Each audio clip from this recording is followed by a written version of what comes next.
Le Sahel, la zone des 3 frontières, les 3 pays, ça fait à peu près 69 millions d'habitants. L'Ukraine à côté, ça fait 43 millions d'habitants, un peu plus de 43 millions d'habitants.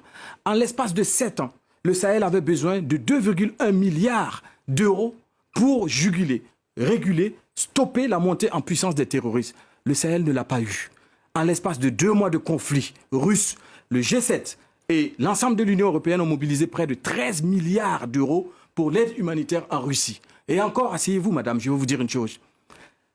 Jamais un conflit n'a mobilisé autant de dons en armement, de facilité en acquisition de munitions et d'armement pour un seul pays en l'espace de si peu de temps. Alors que là, le Sahel crie au secours, cherche à s'armer, à s'outiller. Les armées du G5 Sahel cherchent à se doter de moyens beaucoup plus puissants. Mais malheureusement, il y a des difficultés sur son chemin. Il est important que l'on comprenne tous ensemble que tant que le Sahel ne sera pas en paix, aucun pays, aussi loin soit-il, ne sera en paix. Guerre.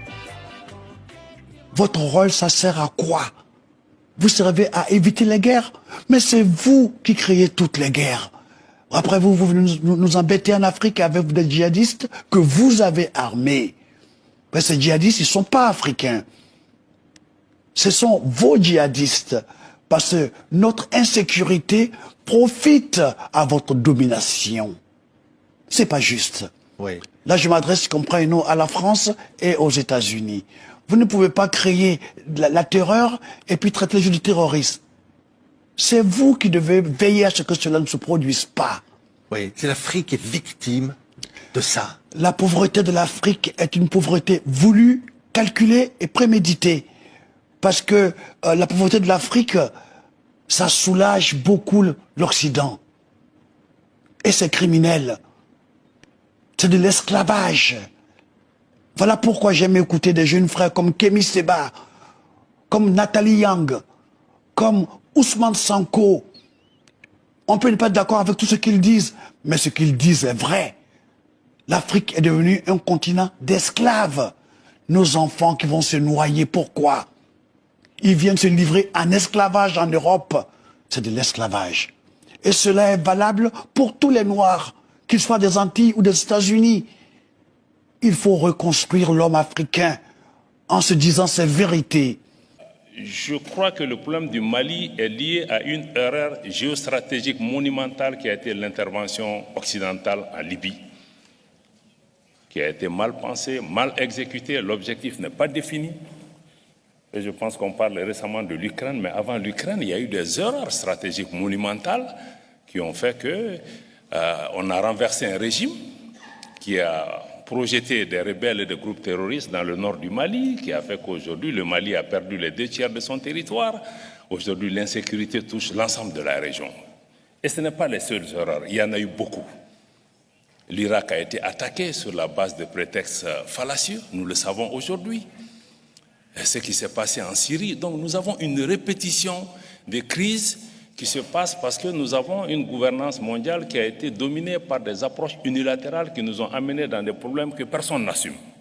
Donc aujourd'hui, je crois que vraiment, si on veut repartir à la base, de mon point de vue, c'est de sortir de ce schéma d'agression, des réponses militaires, militaristes. Parce que toutes nos solutions, même par rapport à la gouvernance mondiale, c'est de favoriser les réponses militaires. Or, nous savons qu'aujourd'hui, en Afrique, notre premier problème, c'est notre jeunesse. Si nous arrivions à créer des emplois, à industrialiser le continent, à faire avancer un peu l'intégration régionale, nous créerons plus de richesses que l'aide au développement peut nous apporter. Et je crois que c'est ça la véritable prévention des conflits.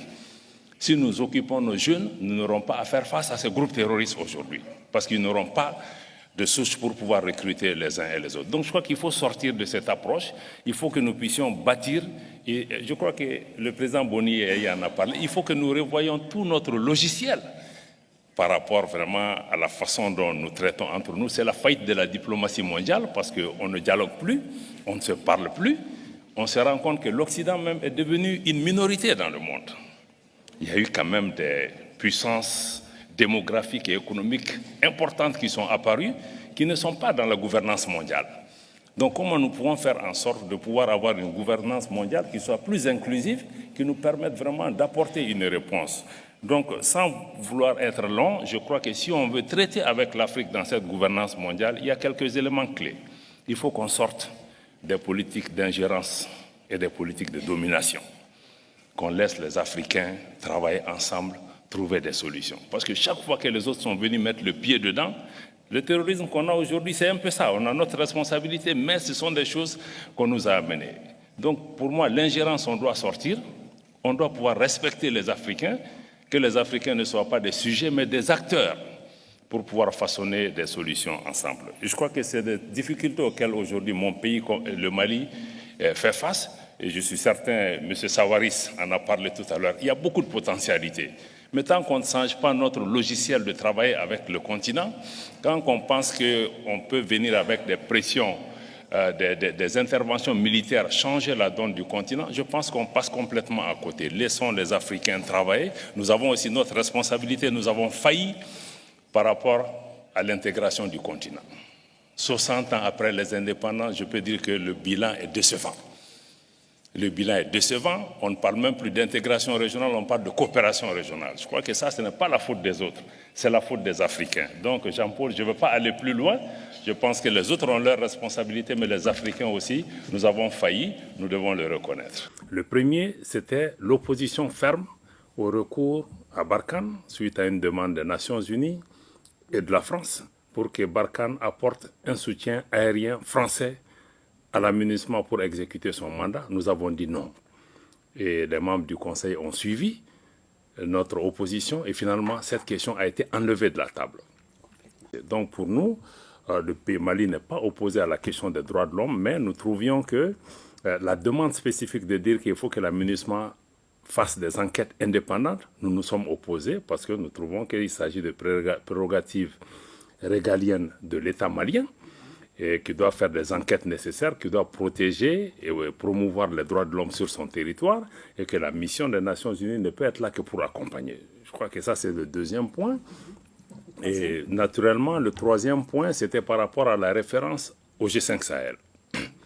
Le Mali, naturellement, n'est pas opposé à ce que les pays frères, membres du G5 Sahel, puissent bénéficier d'un appui dans ce cadre-là, mais nous avons dit très clairement que aucun langage dans le nouveau projet de résolution ne doit impliquer que le Mali est membre de cette organisation. Donc, aucune obligation ne doit être générée dans ce cadre-là vis-à-vis du Mali. Donc, je crois que ce qui s'est passé le jour de l'adoption de la résolution doit être lu par rapport à ça. Le premier point a été totalement enlevé. Le deuxième point, il y a un dispositif lourd par rapport aux questions de droits de l'homme, parce qu'il y a beaucoup d'autres questions. Mais sur les droits de l'homme, notre objection, c'était de dire que nous ne pouvons pas donner une liberté totale de mouvement à la MINUSMA pour faire des enquêtes là où elle veut, quand elle veut, sans l'accord préalable de l'État malien. Je rappelle que depuis la mise en place de la MINUSMA par la résolution 2100 en 2013 à aujourd'hui, la Russie et la Chine se sont toujours joints aux autres États membres pour adopter les résolutions par consensus. C'est la première fois en 11 ans que ces deux pays s'abstiennent. Et s'abstenir aussi, c'est un message. Ça s'est fait aussi dans le cadre de concertation avec l'État malien, où ils estiment que l'argument de l'État malien, de dire que mener des enquêtes indépendantes sans son accord viole sa souveraineté. Je crois que l'abstention, c'est ce que ça voulait dire, parce qu'ils comprennent aussi qu'il y a beaucoup de manœuvres politiques qui sont derrière cela.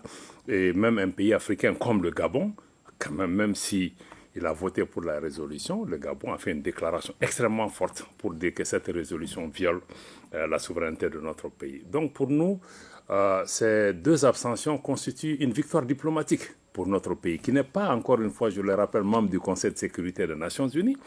Sur cette question spécifique des droits de l'homme, aujourd'hui, le Conseil de sécurité est divisé, parce que nous avons deux membres permanents qui se sont distancés, qui se sont alignés du côté du Mali. Et beaucoup de membres du Conseil aussi, même s'ils n'ont pas voté contre, estiment que l'argument du Mali par rapport à cette question, cet argument-là a du poids.